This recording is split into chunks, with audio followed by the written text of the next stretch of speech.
নমস্কাৰ গাইজ। আজি মই আপোনালোকক পইচাৰ ভেলুৰ বিষয়ে ক'বলৈ লৈছোঁ। যদিহে আপোনাৰ পইচা নাই, আপোনাৰ কোনো ইজ্জত নাই। পইচা যদি নাই, আপোনাৰ এটা ভাল কাপোৰ নাই। আপোনাৰ যদি পইচা নাই, এটা ভাল খানা খাব নোৱাৰি। আপোনাৰ যদি পইচা নাই, আপোনাৰ মানে খানদানো নাই। মানে খানদানকেইটাও মানে আপোনাক খানদান বুলি নামানিব। ইয়াৰ কাৰণে আপোনাৰ পইচাটো দৰকাৰ। এইটোৰ মাজতে মই আপোনাক এটা বিজনেছ আইডিয়া দিম বুলি ভাবিছোঁ। বিজনেছ আইডিয়া বুলি ক'লে এতিয়া মই যেনে অটো ড্ৰাইভাৰ, অটো চলাই আছোঁ। এতিয়া মই দিনত 300 টকাকৈ কামাই কৰোঁ। 300 টকা কামাই কৰোঁ। মই দিনত যেনিবা 150 টকা খাই পেলাই উৰাই দিওঁ। 150 টকা মই খাবই লাগিব, কাৰণ ভাতটো খাবই লাগিব।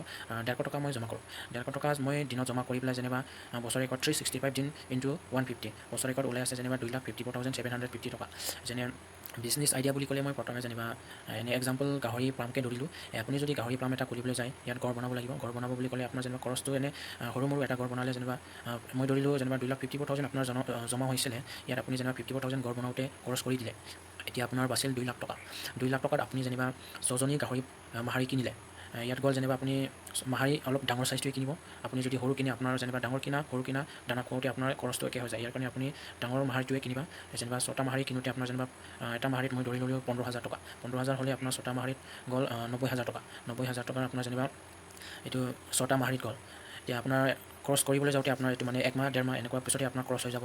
এইটো যেনিবা খৰচ হোৱাৰ পিছত 5-6 মাহ পাছত ইয়াত মানে গাহৰি মাহাৰিটোৱে পোৱালি দিবলৈ আৰম্ভ কৰিব। 5-6 মাহ পিছত যেনিবা এইটো যেনিবা এটা মাহাৰিত সেই যেনেকৈ 10টাকৈ পোৱালি দিলেও, 10টা নহ'লেও যেনিবা প্ৰথমবাৰ 8টাকৈ পোৱালি দিলেও সেই যেনিবা 8টা ইনটু যেনিবা 6টা মাহাৰি 8 × 6 মানে 8 × 6 ওলাই আছে 48টা গাহৰি পোৱালি। 48টা গাহৰি পোৱালিত যদি আপুনি বজাৰ মাৰ্কেটত বিকিবলৈ যাওঁ 6,000 টকাকৈ, যেনিবা বজাৰ মাৰ্কেটত আমাৰ ইয়াত কৈ আছোঁ, বজাৰ মাৰ্কেট নিবিকিলেও আপোনাৰ বেপাৰী মাৰ্কেট বিকালেও 5,000 টকাকৈ পাই আছে। 5,000 ইনটু আপুনি যদি গাহৰি পোৱালি 48টা ইনটু কৰে, আপোনাৰ ওলাই আছে 6 মাহত 2,40,000 টকা। 2,40,000 প্ৰথমবাৰ আপুনি ইনভেষ্ট কৰিছিলে 90,000 টকা গাহৰি মাহাৰিত। আপুনি ঘৰ বনাওঁতে খৰচ কৰিছিলে 54,000 টকা। দানা খুৱাওঁতে আপুনি খৰচ কৰিছিলে যেনিবা 50,000 টকা। মুঠতে 1,94,000 টকা আপুনি ইনভেষ্ট কৰিছে।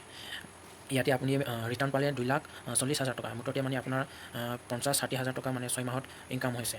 এইটো যদি মই বছৰেকত ধৰোঁ, বছৰেকত ধৰিলে আপোনাৰ 6 মাহ কৰি দুটা ইনটু কৰিলে 2,40,000 2,40,000 টকাকৈ দুবাৰ ধৰোঁ, তেতিয়াহ'লে আমাৰ ওলাই আছে 4,80,000 টকা। ইয়াক আমি ধৰিলোঁ যেনিবা খৰচ আমাৰ এই ইনভেষ্ট কৰাটো যেনিবা 6 মাহ পিছত এইটো ইনভেষ্টটো নাথাকিব। যেনিবা গাহৰি মাহাৰি কিনাটো নাথাকিব, ঘৰ বনোৱাটো নাথাকিব।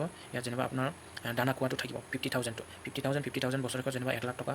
আপোনাৰ ওলাই আছিলে 1 লাখ বছৰেকত 4,80,000 টকা। এনেই দানা চানা মেডিচিন কৰি পেলাই আপুনি ধৰি লওক 1.5 লাখ বা 1,80,000টোৱে ধৰি লওক। মুঠতে মানে আপোনাৰ 3 লাখটো বাচি আছে। তেনেকৈ আপুনি 6টাৰ পৰা 8টা মাহাৰি, 8টা মাহাৰিৰ পৰা 10টা মাহাৰি তেনেকৈ বাঢ়িলে আপোনাৰ ইনকামটো বাঢ়ি থাকিব। তেতিয়া আপোনাৰ মানে পইচাটো থাকিব।